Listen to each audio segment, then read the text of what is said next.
biblical perspective on anxiety. Some people have said that mental illness didn't exist in Bible times, that mental health issues are a modern invention. I disagree. While the Bible doesn't use terms like mental illness or mental disorder, I think several people in the Bible suffered with depression, like King David, Naomi, Jeremiah and Elijah. I think there were also times in King David's life where he suffered with anxiety.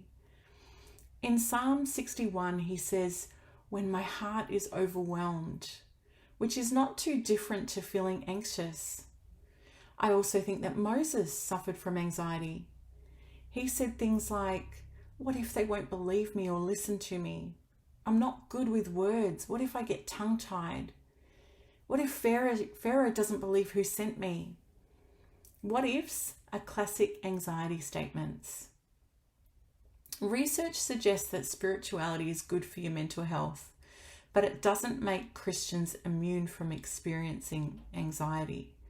Statistics say that a quarter of Australians will experience an anxiety condition in their lifetime. And while it's hard to know the exact rate among Christians, the statistic is not going to be too different in the church. I say all that to say this. If you're experiencing anxiety and you're doing your best to live for God, you're not alone. It's not a sin to feel anxious. Telling yourself, "I need to pray more," or "I lack faith," is not going to help you. In fact, it will probably increase your anxiety. There could be physical conditions contributing to your anxiety. If you are experiencing anxiety, help is available. Reaching out for help isn't weak. It demonstrates courage and strength. Remember, anxiety is a battle that is fought in the mind. The Bible tells us in Romans 12:2 to be transformed by the renewing of our minds. How do you do that? When those fears and insecurities creep into your mind, causing you to become anxious, align your thoughts with the Word of God.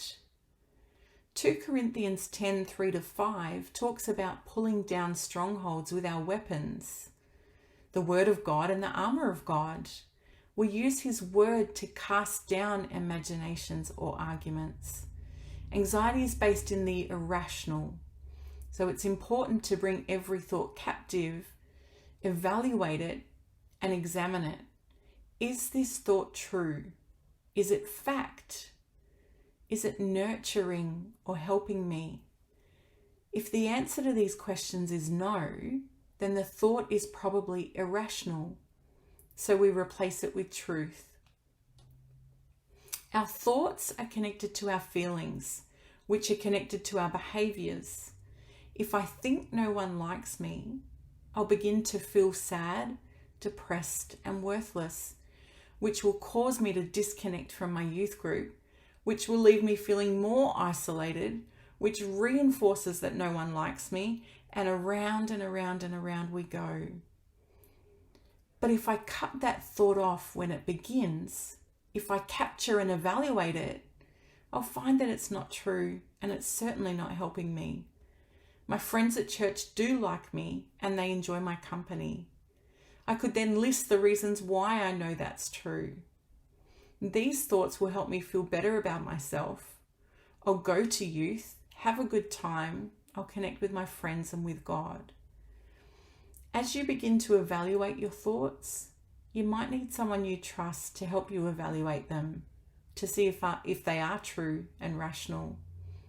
You might also need to do a breathing exercise to help you relax and calm down if your thoughts have run away with you, but that's okay. Ultimately, you didn't let anxiety win this time. Each time you go through this process, it will get easier. You'll be able to identify quicker if the thought is rational or irrational. If it's irrational, align your thoughts with truth and with the Word of God. When David was feeling overwhelmed, he said, "Lead me to the rock." He knew there was safety, peace, and strength in the rock. You can find a place of safety, peace, and strength in the rock too. Proverbs 12:25 in the Amplified Bible says, "Anxiety in a man's heart weighs it down, but a good, encouraging word makes it